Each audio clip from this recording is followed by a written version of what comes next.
Welcome. Today, we journey deep into the architecture of the human soul, guided by the towering genius of Carl Gustav Jung. We seek to understand one of life's most painful paradoxes, the repeated experience of mistreatment at the hands of others, even when we respond to them with kindness, love, and unwavering goodwill. This is not a matter for simple moral judgment. It is a complex psychological equation, and Jung provides the variables. His framework suggests that the cruelty we endure is seldom about who we are, but rather a profound reflection of the psychological state of the person inflicting the pain, and, crucially, how our own unconscious history makes us vulnerable to attracting it. The dynamics of the shadow and unconscious projection. We begin with Jung's foundational concept, the shadow. The shadow is not merely the evil side of us, it is the sum of all the personal and collective psychological material that has been repressed, disowned, or banished from our conscious identity.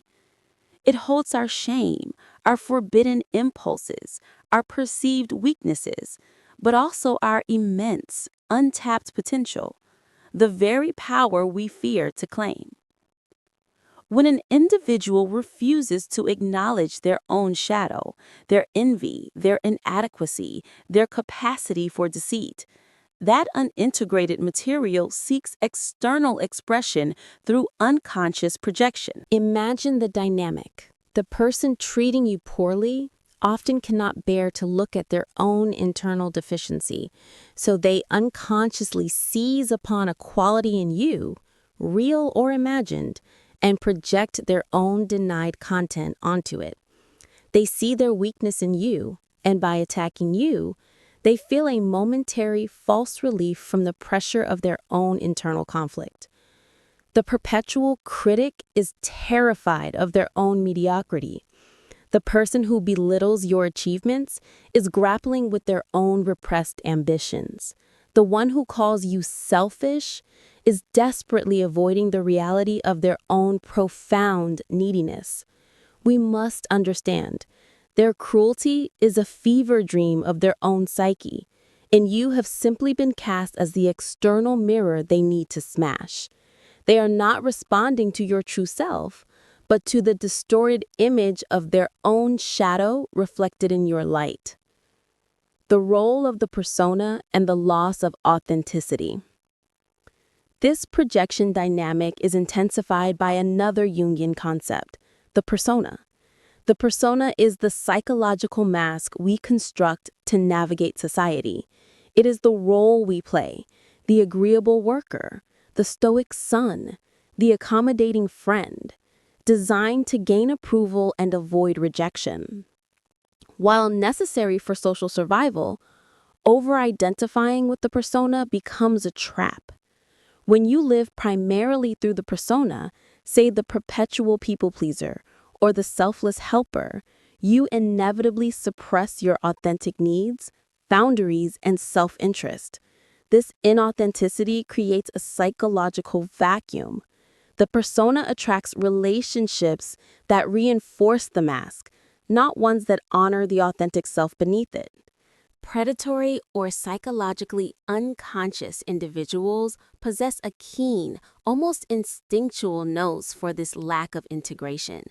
They sense the weak boundaries, the eagerness to placate, and the disconnection from one's own inner strength. They target the persona because they know the authentic self is dormant and unable to fight back. Their mistreatment is often a response to the lie you are telling the world, a subtle test of the boundaries you are failing to enforce. The only way to repel this dynamic is to begin the painful yet liberating process of shedding the persona and daring to show the world your true, imperfect, and bounded self.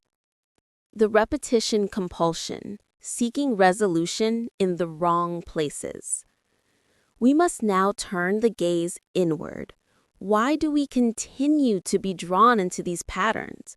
The answer lies in the repetition compulsion. Jung discovered that the unconscious mind is inherently conservative and seeks completion. If a core wound was established in childhood, perhaps abandonment, criticism, or emotional invalidation, the unconscious registers this as an incomplete pattern. As adults, we are subconsciously compelled to seek out scenarios and partners who replicate that original wound. This is not self-sabotage, it is a desperate, misguided attempt at self-healing. The unconscious mind operates under the flawed hypothesis. Perhaps this time I can change the ending. Perhaps this time the critical person will finally validate me. The woman who was constantly criticized by a parent attracts critical partners. The man who experienced emotional abandonment attracts unavailable friends. They are unconsciously returning to the scene of the crime, not because they want the pain, but because they are driven by a deep, ancient yearning for a different, redemptive conclusion. The people who mistreat you are not random. They are perfectly cast by your own unresolved history. The journey to wholeness, individuation, and practical steps. Breaking this cycle is the central aim of Jungian thought, the process of individuation. This is the journey from a fractured, unconscious existence to a unified, conscious life. It is the conscious decision to become the author of your own fate, rather than a mere character in someone else's unconscious drama. Here are the practical steps required to initiate and sustain this transformation. 1. Shadow work and integration. The shadow journal. Each evening, write down every external behavior or person that provoked a disproportionate emotional reaction in you. Who annoyed you? Whose action infuriated you? Then, ask the radical question, what does this reveal about my own disowned shadow? If their perceived arrogance enrages you, where are you denying your own ambition? If their coldness bothers you, where have you shut down your own vulnerability? By consciously owning the projected quality, you withdraw the psychological magnet that attracts the destructive person. 2. Grieving the unreceived. Mourn the past. You must grieve the affection you deserved but never received, the validation you earned but were denied, and the respect that was stolen from you. Unmourned losses keep us tethered to the past. Many people stay in anger or resentment because they bypass the necessary stage of grief. You must consciously mourn what was not before you can consciously create what can be. 3.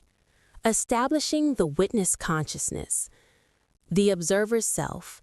Cultivate the ability to step back and observe your own ingrained reactions. When the familiar compulsion to please or the temptation to re-engage with a detrimental person arises, pause. Acknowledge the feeling without judgment. Say to yourself, this is the repetition compulsion, the old pattern of the wounded child. I am the conscious adult, and I will choose differently. This pause, however brief, is the leverage point of freedom. 4. The physical manifestation of boundaries. No is a complete sentence. Boundaries are the external declaration of your inner work. They are a sign of self-respect. Practice enforcing small boundaries immediately. Every time you say no to a request that violates your energy or enforce a time limit that respects your schedule, you are strengthening your psyche. Watch how quickly the unconscious energy of the aggressor retreats when they encounter a clear, firm line. 5. Conscious relational choice. Choose the unfamiliar. As you heal, your unconscious will still pull you toward the familiar, unhealthy type of person. interpreting that familiarity as chemistry or affinity. You must deliberately override this programming. Consciously choose relationships that feel strange or boring precisely because they are healthy, secure, and respectful.